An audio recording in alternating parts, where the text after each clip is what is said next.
All right, guys. So I finished this installation. The mounts here are mounted. The dollies are on there. They're not going anywhere. I do want to make a custom reinforcement bracket because this is aluminum and it's soft. And I do notice a flex. I'm worried about if it's gonna crack that or not. So I kind of want to make a bigger plate to put on top and on bottom. So we'll see how that goes. Only thing I didn't like is that I moved it as far forward as possible because I don't want the winches to hit that when I'm going up and down with the boom.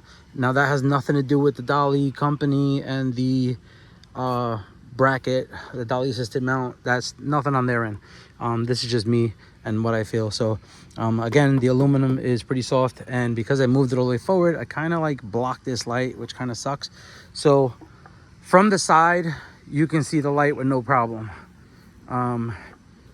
My issue is when you're behind the truck, the light almost becomes invisible. Well, it's pretty much invisible.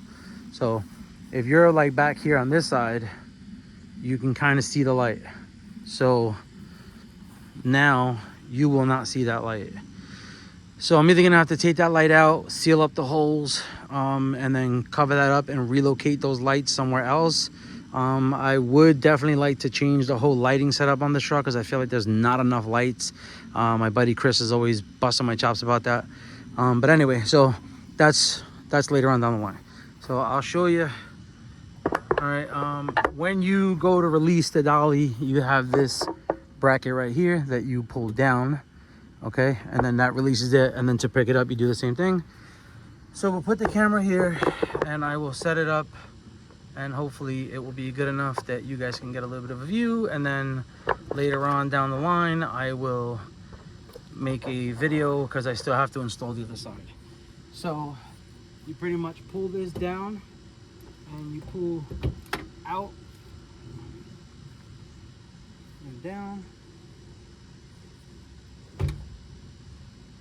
and then that locks right here. So that locks in there, so when you're trying to lift up the dollies, that won't give you an issue. All right, and then right here you have the clips. So you just pop this clip out like that, pop that out, move that, and then you rotate them out of the way.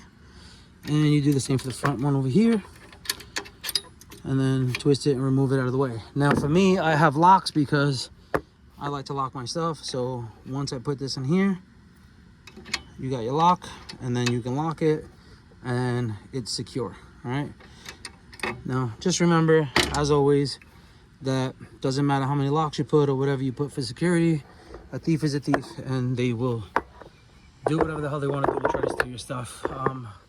You know, it only works for honest people. So from here, this is open, and then you basically just lift up out of here, and that's it. So much easier, right, than having to go up here like I've always been doing it. And then when you're done, you put it in place here, you rotate these, you put the locks back in, the locking pins, and the locking pins, they only prevent this from unlocking. And then you just put them back in place like that, put the lock back over here on this side, and then now to lift it up, you do the same thing. You push this in, which pulls out that piece from the lock there, and then you grab the handle at the bottom. Now this shock is super tight, so it takes a little breaking in, I guess, but you have to push it in like that, and that's it. It's locked. So hopefully you guys got some good footage on that and you can see that, but I think this for me is going to be a game changer because I'm not getting any younger, and I've already sprained my wrist getting these suckers out of here, and yeah, that, my shoulder. So this is definitely going to be a game changer. So I'm super excited about that. These, when they come, when you get these brackets, they're pretty much closed like this all the way down. So I had to take these out.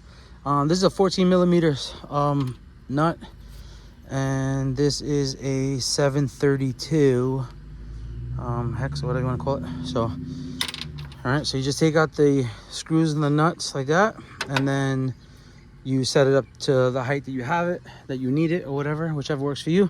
But I'm super excited about this, and I think this is definitely going to work out great for me because, again, my shoulders, my wrists, and all that crap.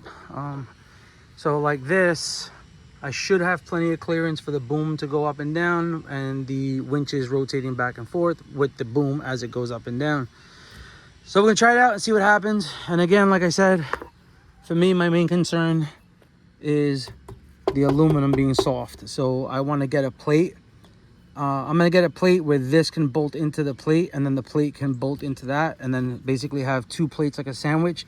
So instead of it covering just this little perimeter here, I want to have it where it comes out like another few inches all around, like a big rectangle plate, so that it gets mounted there. And then now what I got to figure out is, this is the mount for the fenders, which are currently in my shed. I need to figure out where I'm going to put the fenders, because the fenders are pretty wide. So I can pretty much move this over, somewhere over, and then put the fenders behind this. But again, I have to make sure I leave room for that to go up and down.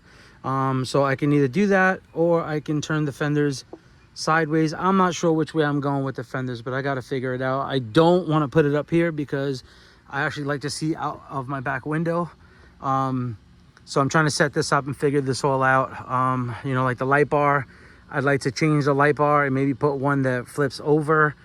Somebody recommended put it on the cab, but I don't want to put it on the cab because if I got to go into a garage, you know, I don't want the light to be stuck there. I want it to roll over. So I got to figure something out for the light bar so that I can have something there to flip over. The gas containers, I got to figure out where I'm going to keep those. If I'm going to keep them here, I need to put brackets. And then if not, you know, I was thinking of putting the gas containers back here, like one on each side. I got a 5-gallon one I got to do for gas. I don't know. I'm trying to figure things out, which is why I said I might remove this, because I really don't use it. And if I ever need to use it, I can just, you know, stop by and pick it up and bolt it on. It's only these two right here, one there. So I'm still trying to figure that all out. But right now, this is just an update on the dolly mounts and the brackets, which is long overdue. But yeah, so I like it. We'll be testing it out and see how well I like them. And you know, shout out to Zips for sending it to me. Can't thank them enough. So yeah, that's pretty much it for this video. I have to do the other side and then go from there.